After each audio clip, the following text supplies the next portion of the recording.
حضرت سلیمان اللہ کے نبی بھی تھے اور ایک عظیم بادشاہ بھی۔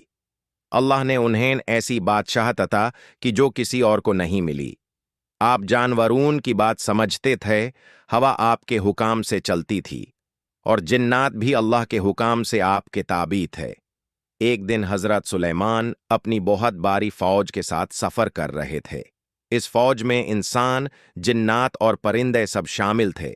راستے میں ایک چوینتی نے دوسری چوینتیوں سے کہا، اپنے بلوں میں چلی جاؤ، کہیں سلیمان کی فوج تمہیں نقصان نہ پہنچا دے۔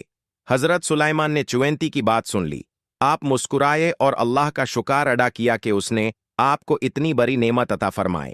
حضرت سلیمان کا ایک خاص پرندہ ہدہد تھا۔ ایک دن ہدہد غیب تھا۔ وہ سبا کی مالکہ بلقیس کی خبر لایا کہ وہاں سورج کی عبادت ہوتی ہے۔ حضرت سلیمان نے ایک خط بھیجا جسے پڑھ کر مالکہ بلقیس سچ کی طرف آ گئی۔ حضرت سلیمان کی بادشاہت طاقت کے ساتھ عدل، رحمت اور شکر کی مثال تھی۔ آپ ہمیشہ کہتے تھے، یہ سب میرے رب کا فضل ہے۔